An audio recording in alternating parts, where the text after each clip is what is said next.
Bago tayo magpatuloy, huwag kalimutang mag-subscribe sa aking channel.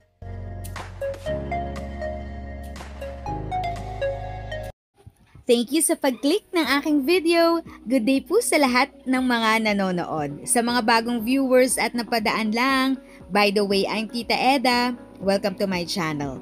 Ang channel na maghahatid sa iyo ng dagdag kaalaman tungkol sa government services, bagong mga balita at informative videos na galing sa legit na resources. Mag-subscribe na para updated ka. News Update. House Bill No. 427, inaprubahan ng Committee on Senior Citizens. Inaprubahan ng Committee on Senior Citizens sa mababang kapulungan ang House Bill No. 427, isang panukalang batas na nagtatakda ng Universal Social Pension para sa lahat ng senior citizens na edad 60 pataas, anuman ang kanilang kita, hanap buhay, o estado sa buhay. Layunin ng panukalang batas na ito na amyendahan ang kasalukuyang sistema ng social pension kung saan tanging indigent seniors lamang ang kwalipikado. Sa Universal Social Pension, lahat ng senior citizens ay automatikong magiging benepisyaryo nang walang discretionary screening mula sa lokal na pamahalaan o anumang ahensya. Mas malinaw, mas makatarungan ayon sa komite, mahalagang alisin ang discretionary selection upang maiwasan ang political interference, favoritism, at hindi pantay na pamamahagi ng benepisyo. Sa ilalim ng HB 427, magkakaroon ng standardized at transparent na proseso ng pagbibigay ng pensyon na layuning protektahan ang karapatan at dignidad ng mga nakatatanda.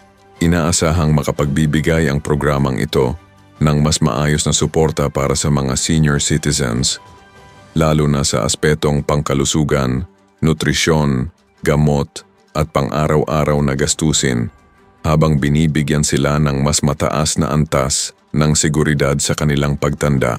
Pangunguna ni Kong Rodolfo Ompong Ordanes Isa. Sa mga pangunahing nagsulong ng panukala si Kong Rodolfo Ompong M. Ordanes, Senior Vice Chairperson ng Committee on Senior Citizens. Bilang Vice Chairperson din ng Committee on Appropriations, tiniyak niyang may sapat na pondo at malinaw na fiscal framework para sa implementasyon ng Universal Social Pension. Giit ni Ordanes panahon na upang magkaroon ng totoong social protection ang lahat ng senior citizens, dahil hindi lamang ito usapin ng benepisyo, kundi ng katarungang panlipunan. May legislative momentum na noong 19th Congress. Ang katulad na panukalang batas ay naaprubahan na sa third and final reading at naipasa na sa Senado, sa liderato rin ni Kong Ordanes pa sa pagbubukas ng 20th Congress, muling inihain at mas pinaigting ang pagsusulong dito.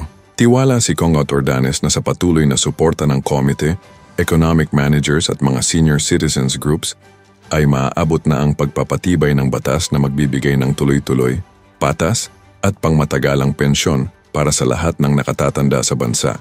Pangmatagalang benepisyo para sa bansa tinataya ng komite na bukod sa direktang tulong pinansyal, ang Universal Social Pension ay makapagpapababa ng poverty incidence sa hanay ng senior citizens, makapagpapagaan sa gastusin ng kanilang mga pamilya, at magpapalakas sa social safety net system ng bansa. Kung may sasabatas, ang Pilipinas ay sasabay sa iba pang bansa sa Asia na nagbibigay ng universal o near universal pension bilang pagkilala sa ambag ng mga nakatatanda sa lipunan. If sa tingin mo, natulungan ka ng video ko na ito, nakasave ka sa oras mo, you can click yung thanks button at any amount ay malaking help sa pag-grow ng channel ko. Yun lang po muna ang aking update. Sana ay nakatulong na dagdag kaalaman ang aking shinare today. Ang goal ng aking channel ay mag-create ng awareness. Kung ganitong mga topic ang gusto mo, panoorin mo ang mga videos ko na ito.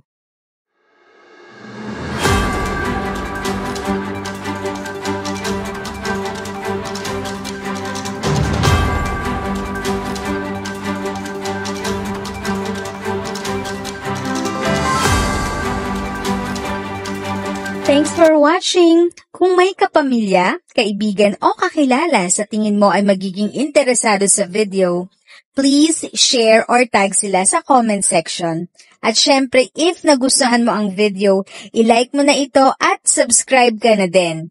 As always, feel free to write your questions, comments, and opinions respectfully. And continue to be a blessing and stay safe!